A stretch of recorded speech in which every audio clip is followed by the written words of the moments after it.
This also leads to waste, loads and loads of waste. Look at a simple product like the cell phone. There are far too many worthless, cheap cell phones on the market. Hundreds of millions of cell phones are produced every year, with various models showcasing different features to make them unique. Why? Why not make one amazing cell phone that does absolutely everything you need, that lasts 25 or more years, and that's easily upgradable? Because the monetary system prohibits that kind of logic. According to the U.S. Environmental Protection Agency in 2005, it was estimated that 130 million cell phones went out of use annually, creating an estimated 65,000 tons of electronic garbage. And that's just cell phones. So what about every other product you can think of that wastes valuable materials and resources? Of course, the most destructive and most heinous of all human activities is the perpetration of war, and we've had several wars since the turn of the century. Even now we're immersed in a war against a foe with no flag, no solid distinction, and no uniform. A war on terror is something that could be justified until the end of time, because the enemy isn't someone you can pin down. And furthermore, wars have not solved one single underlying problem. Their greatest success is propping up a failing economic system for just a little while longer.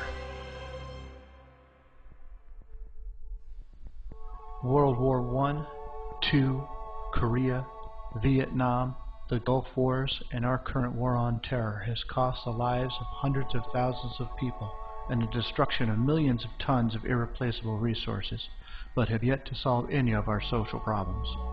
The so-called Truman Doctrine that was created about 63 years ago in the name of national security has cost the United States trillions of dollars. We spend billions of dollars overseas in what's called foreign aid, and since 1960 the United States has financed both sides of 14 wars, and still the world is in greater turmoil than ever. Insanity is said to be the act of doing the same thing over and over, but expecting a different result. Likewise, spending money or creating debt does not solve our social problems, locally or globally. The issues addressed in this video up to this point should make that perfectly clear by now, that the monetary system, born of agrarian culture, with hand tools, human perspiration, and all of its scarcity values, is incapable of managing affairs in a high-energy, technologically advanced civilization. Politics doesn't matter. Forms of government don't matter. Culture doesn't matter. The shared economic system of the world is what matters, and that's what needs to change. But before you move to the answer, let's make something perfectly clear. The monetary system is not bad. It is simply outdated. It used to be good. It used to work. It was the best option for thousands of years, and specifically over the past 200 years, it has helped influence amazing growth in the capabilities of humanity. But times change. Most significantly, the advent of technology, the likes of which could have never been imagined 200 years ago. Technology that would have made us all witches or gods in the eyes of the world. And so the methods by which our world should work must also change. It is in the best interest of the whole human race, not separated by color, gender, faith, or lack of faith, to move on to a better system. Now to find that answer, we must make a new approach, seek a new idea, and employ a new technique. The solution is a social system that is based on a scientific method that eradicates the monetary system in favor of a system that allows for the global resource management of the entire Earth.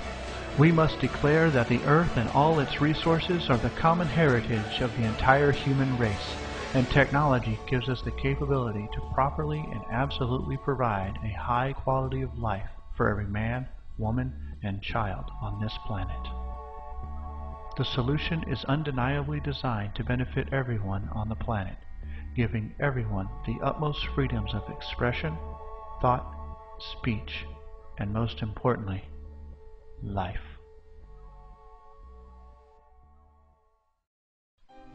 If you are a person of faith, consider this. The Lord's Prayer states that we should make earth as it is in heaven. I do not think heaven uses money, or that God has a bank. Do you?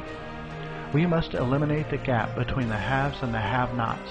We must ensure that a child born anywhere in the world has the freedom to pursue all positive paths. We must reconnect mankind to nature by eliminating our harmful ways without reverting to primitive standards, using technology to live like kings but behave like proper stewards of this fertile planet. This video is but a first step in your understanding. Now is the time to move on to the next step. The Venus Project and the Zeitgeist Movement offer the solution. The link shown before you will give you details as to how the solution works.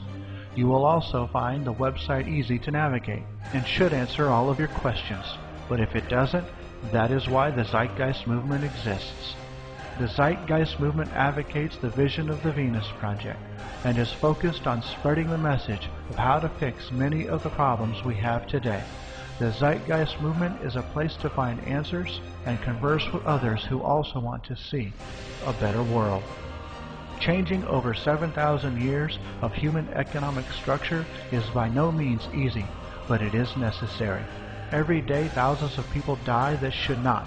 Every day we step closer and closer to the edge of our own demise. It is time to let the world know that there is a solution that will solve our root problems.